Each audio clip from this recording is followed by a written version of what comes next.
For antiwar.com and Chaos Radio 95.9 in Austin, Texas, I'm Scott Horton. This is Anti-War Radio.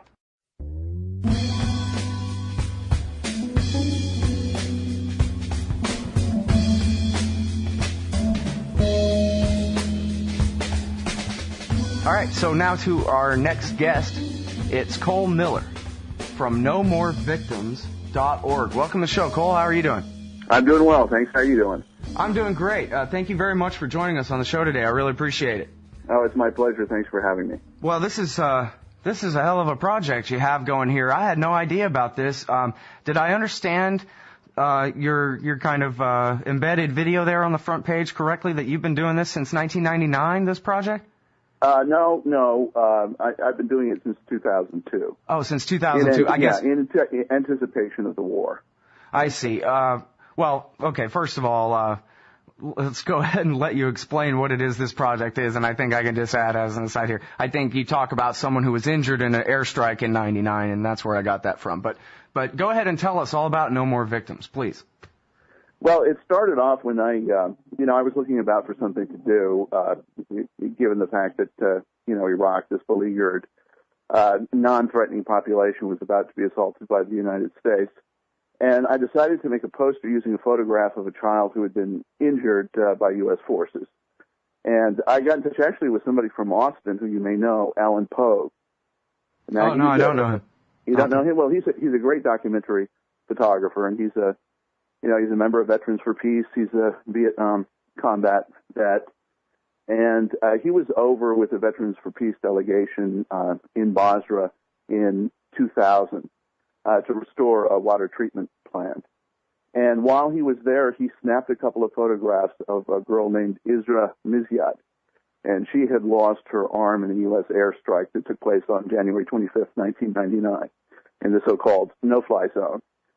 And I just made a poster using that photograph, put it up on the web, and had, thousands and thousands of downloads. So I put it up in 9 languages, and then I had tens of thousands of downloads from all over the world. And I thought, well, there's really something here. And so then we put some money together. Alan went back to Iraq over Christmas of 2002 and actually found her living in a little tiny village called Abu Flus. So within 3 months of making the poster, I saw a photograph of the child with the poster in her hand. And I thought, this is a small world. We can actually intervene and assist some of the victims of aggression. And so that's what I began to try to do. I started to collect medical reports. I knew that communities around the country would see news reports about the children who were getting treatment, and they would contact me wanting to duplicate that process, and that happened. And so now we've done 12 evacuations. We brought 10 different children to the United States for medical care. They've been treated in communities all over the country, and that has generated a kind of awareness that I don't think you can get through other means. Yeah. At least none that I've hit upon yet. Now, how many children have you been able to help so far? Well, I mean, with the evacuations to the United States for medical care, there have been 10 kids. All of them were hurt, some of them very severely, by U.S. forces and U.S. military operations in Iraq. We've also provided assistance, some surgeries in Jordan, and then some assistance in country for children whose injuries are beyond any kind of medical remedy, but have needs that aren't being met. Kids who need wheelchairs, kids who are paralyzed and need medical mattresses to reduce the incidence of bed sores, food, generators, heaters, stuff like that. Why don't you go through and tell us about some of these kids? I watched the video this morning that you have on the site there. Really powerful stuff. Well, the first little boy that we brought was a boy by the name of Mustafa Salah. And and on January 25th, 1999, the mother had given him a few dinar, and they were going off to get some sweets. And there was a U.S. airstrike, and his brother was killed. He was 6 years old. And Mustafa was riddled with shrapnel and lost part of his hand and part of his liver. When he came to the United States, he had 130 pieces of shrapnel in his body. So that micro shrapnel, but he was literally peppered all over his body. And obviously he's going to have to live with the consequences of that for the rest of his life. Israel lost her arm, and she was fitted with a prosthetic there in Houston, Texas. And Alan Pogue put much of that project together. Now, there was a little girl named Ala Khalid Hamdan, and she was 3 years old when it was on May the 3rd of 2005, and a U.S. tank round hit the family's home while the men were off at work. And her 2 brothers were killed. Her 3 cousins were killed, all children under the age of 10. Her aunt lost both of her legs, and her mother was blinded in one eye. And Allah was left with 11 pieces of microshrapnel in one eye and 17 pieces of microshrapnel in the other eye, and had 2 detached retinas. So she was blind when she got to the United States. And a highly skilled retinal surgeon in Florida extracted the microshrapnel, reattached the retinas, and now that child who would otherwise have been blind is learning how to read. Now, that happened because a 22-year-old law student by the name of Ashley Severance saw a news report about No More Victims, said she wanted to become involved because she had 2 kids of her own, and she wanted to help one of these kids, and she put together the medical piece of that. Now, the doctor said that the child was within a couple of weeks of permanently losing her eyesight because the microshrapnel was continuing to do nerve damage. So that was one of the children. Well, let me stop you there for just a minute, because, if I remember, what I saw in this video this morning, by the end of this video, she doesn't even have to wear glasses anymore. Her eyesight was completely saved in both eyes. Is that it, or in one? No, they managed to save the eyesight in one eye, and she will have to wear very thick glasses for the rest of her life. Oh, okay. I mean, the damage is permanent, but at least she can see. Yeah, and at least it's not getting worse, like you said. She's going to lose entirely. And now, tell us again about the young lady who helped, who saw this on the news and decided she wanted to get involved and put the medical team together. Because I think, something that I very rarely know the answer to, but I get asked it all the time, and I guess I ask it all the time, but what can we do about it? And it looks to me like nomorevictims.org is a way for anybody who, is really against this policy to actually do something, and at least they can feel that they've, accomplished something in trying to, if none of us were able to stop the invasion of Iraq, at least we can try to do like you and help ameliorate the consequences of it for the most innocent victims of it. Some, huh? Sure. Well, Ashley Severance was then a 22-year-old law student. She's now a lawyer, and she had 2 kids of her own, and obviously, little money and little free time. But she just dedicated herself to helping this child, and she managed to do it. Once she had connected the child with care, pro bono care, I then implemented all the processes to get the child to the United States so that she could get access to that treatment. And I see this in really pretty simple terms. You live in Los Angeles now, right? Right. Yeah, and I live in Los Angeles. And if you were over at my apartment and we heard a woman screaming across the street because she was being brutalized and raped, we would both feel an instantaneous impulse to intervene and help her. And the way I see this is that we have entire countries being raped, entire civilizations being raped.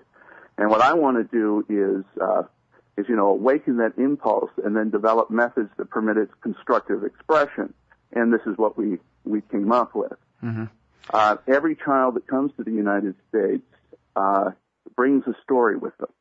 And those are the stories that we're not getting in the mainstream media. And I don't know how much time you're able to spend on the site, but we've actually gotten a lot of coverage for these children and their stories. And the parents get to say, this is what I came home and this is what I found. I mean, one particularly horrific example of it is Mustafa Abed. And on November 2nd of 2004, you remember we were gearing up for elections. Mm-hmm. Those farcical events that we have every 4 years here. Yeah. And this little kid, he was 1 year and 11 months old.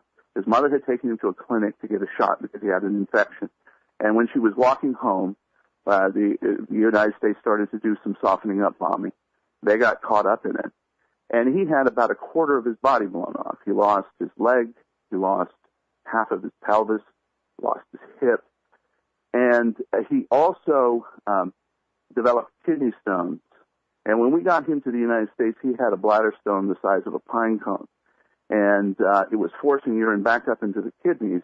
And, anyone who's had a kidney stone knows how painful they are. I mean, they'll put a linebacker on his back screaming. Now, this kid has had to deal with that from the time he was injured in 2004 until the time we got him here last year. So the father was actually at prayer. They heard the bombing. He ran over. The last thing he expected to see was his own son lying on the ground with his leg connected to his body by a little string of flesh. That's what he discovered. Now, this boy, we got him to the States, and he was on the verge of complete, full-on renal failure. One of his kidneys failed and had to be removed. The other one was saved, but it's not fully functional. And so he's going to have to take precautions for the rest of his life to ensure that the surviving kidney is not exposed to additional insults. Otherwise, he'll have renal failure, and it's unlikely he'd be able to obtain dialysis, so it would kill him. Now, the doctors estimate that he had less than 5% chance of survival when this occurred, and against all odds, he managed to survive. But he'll wear a colostomy bag for the rest of his life. He has to be catheterized every 4 hours. And so these events that occurred, a single bombing causes such horrific human misery in many instances. Mm-hmm. We really need to pay attention to it. There's another boy, Mustafa Ghazwan. He was just treated this last year in San Francisco. A U.S. missile hit the home next to his home. He was standing next to the wall. It completely blew out his hearing. So at 130 decibels, he could not hear anything. And we brought him to the States. He was fitted with a cochlear implant, and he's now learning how to speak and interpret speech. But there's a story around that story, which is that there was an old man who was kind of a favorite in the neighborhood who lived in that home next door. They never found a trace of him. He was vaporized. There were two children out on the street who were buying sweets. They were both killed. So was the man who was selling the children the sweets. Across the street, there was a woman who had been childless all of her life. And she and her husband had saved a lot of money to get very expensive fertility treatments, and she had finally conceived. Well, when this blast occurred, it knocked her down, and she miscarried. And when she miscarried, she went mad. Now she wanders around the house holding on to a doll that she pretends is her child. Now, if Americans had just a glimpse, if the mainstream media would cover one of these stories in detail, I think that the American people would be responsive. We're not a bunch of bloody butchers, but the rest of the world is beginning to see us in that light. Wow. And I think the only thing that stands between them becoming convinced that we really are that way is this kind of effective solidarity where we reach out and try to make amends and oppose what's being done. Yeah. Well, I think it's just like you say about if you hear a woman scream outside, you run and go help. It sounds kind of, patronizing and insulting or whatever, but I think it really is almost as simple as you can't hear them scream from here. I mean, North America and Iraq have just too many miles between them. We can't smell the burning bodies. We don't hear the screams of women who have lost their children. And, frankly, I mean, let's be honest here, Cole. You're an American male. You're a human male just like me. And that means you like explosions. They're neato. And that's why if you want to make millions of dollars on a movie, you put lots of explosions in it and stuff.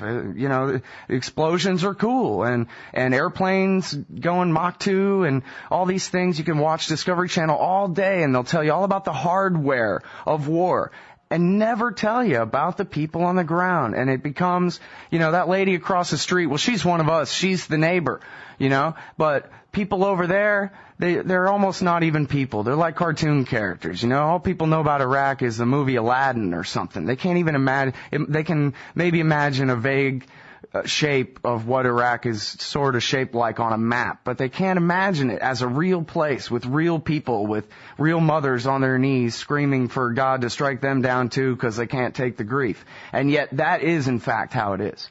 That's what these bombs really do to people. Yeah, well, I absolutely agree. That is true, and we ought to be getting that side of the story. We're not getting that side of the story, so people really can't respond if they don't know what's happening. And this war is not being covered in its human aspect. people and are you know, not when I kidding. say all that stuff, I'm just describing myself from earlier days, right? When I was in ninth grade, I didn't care about bombing Iraq other than explosions look cool.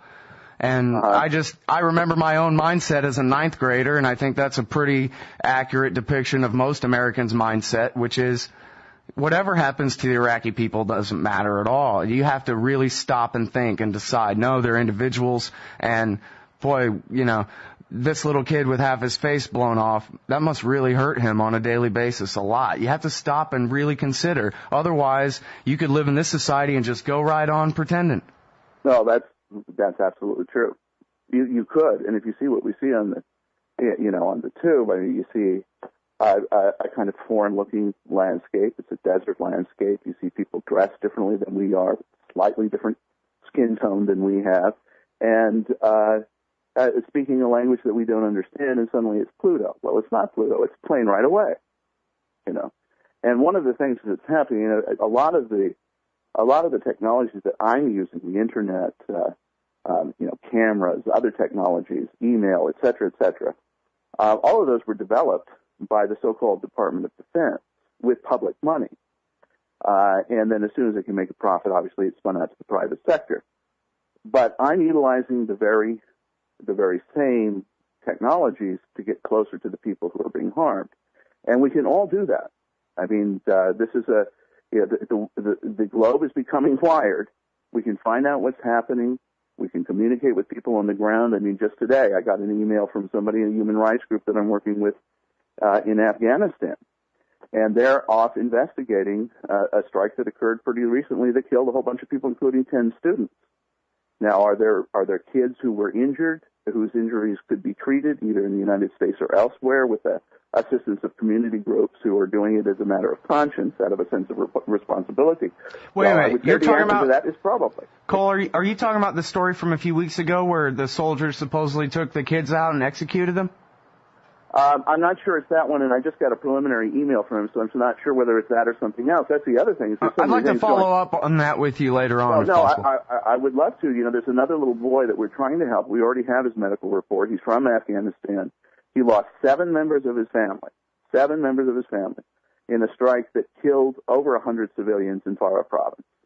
Now, what happened to him is similar. There's a little girl named Noura who was shot in the head by an American sniper as she was pulling up to her house and with her father in the car.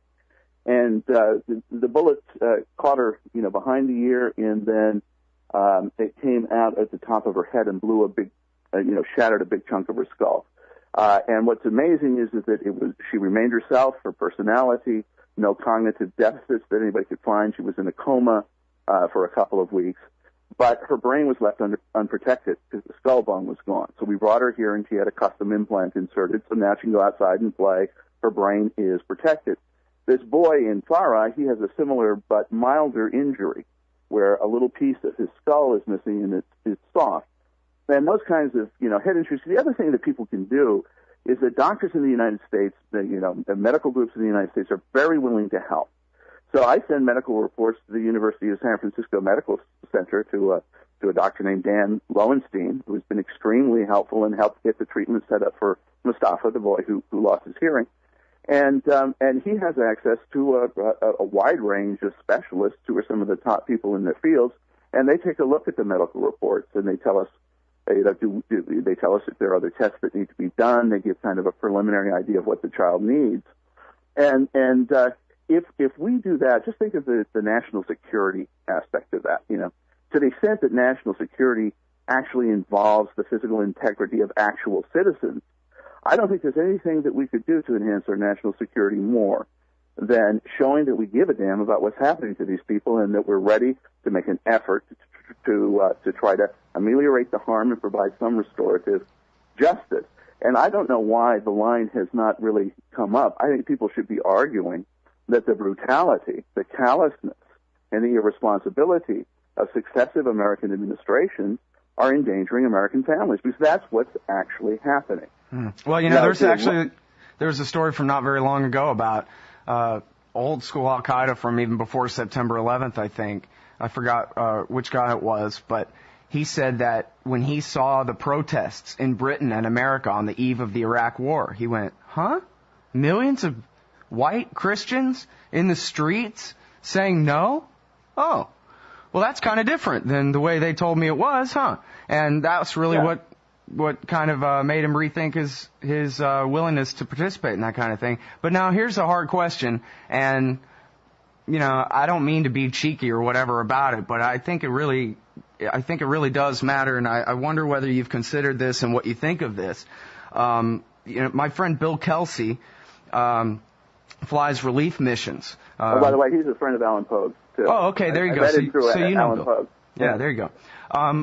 Well, and Bill says, hey, listen, I understand that when I'm flying, you know, food aid and medical aid and doctors and equipment and things to help victims into a war zone like Afghanistan, I know that I'm kind of helping the war. In a way, I'm part of the Pentagon's plan. When the Pentagon says, okay, we're going to kill these people here and these people there, they know that good people are going to be trying to clean up their mess behind them, and then they can rely on that to a certain extent. That there's so many people who are willing to go and be, say, for example, civilians helping in Afghanistan, or who are willing to bring injured children to the United States. In a sense, maybe, you know, you say you're good PR for our national security. Maybe you're good PR for the Pentagon. Maybe you make it easier for the empire to do what it does, do you think? Well, that's not the primary objective. The primary objective, well, certainly not, is to help someone who has been hurt. In a national security argument, just a straightforward, very, commonsensical recognition of reality. When we drop bombs on people's children, they get angry. And I think that it boils down to, at the end of the day, so long as the powerful reject the restraint of law, they're going to sow the seeds of terrorism. I think that that's kind of a given. But to get to Kelsey's point, I agree with him, and I've had experience of that. Non-government organizations and others can be used. But we don't take money from the government. And if you look at the website, we are very, very straightforward in our opposition to the war. We're very straightforward about what should be done to the people who committed this. Because this is straight-on aggression. In other words, the supreme crime under international law, differing from other war crimes only in that it contains within itself the accumulated evil of the whole. We're responsible, and it's an expression not only of compassion and concern for the people who have been victimized, but it's also a clamor for justice for the people who perpetrated the crime. And I don't know that, when Kelsey flies one of these missions, I don't know where the funding comes from. I don't know whether he's permitted to express himself that way. I have no idea, but that's what we're doing. Well, and of course, I agree with you, and of course, Bill does too, and he continues to do it because, after all, I'm an individualist, and here you are helping an individual. In fact, in these cases, all the people that you're helping here are children who, by definition, absolutely could not possibly have deserved it, no matter what kind of spin you could put on it.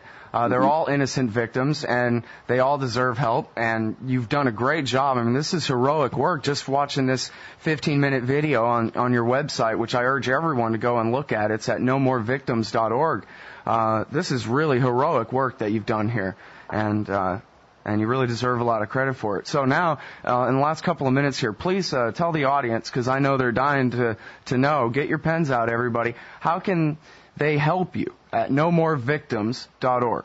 Well, here's what we're doing. We're moving into kind of the third phase of this. We've brought a bunch of children, and we have, created a method for effectively evacuating a child and providing medical assistance to the child. And there's a group called, and I'd urge people to visit that site, it's called healingchildrenofconflict.org. Healingchildrenofconflict.org. Now, that's a group in Michigan that is basically going to duplicate, and with some modification, the No More Victims model. And they're actually going to work to help kids in Gaza, kids in Iraq, and kids in, perhaps, they haven't fully discussed this, but kids in Afghanistan, and I'm hoping that they will do that. And they'll be doing it independently, raising their own funds. I will be helping by consulting, and I'll provide all the assistance I can in terms of contacts and everything, because I'm not in the least interested in growing a big top-down organization. I want people at the grassroots to see that it's possible for them to do this, and then just to decide to do it.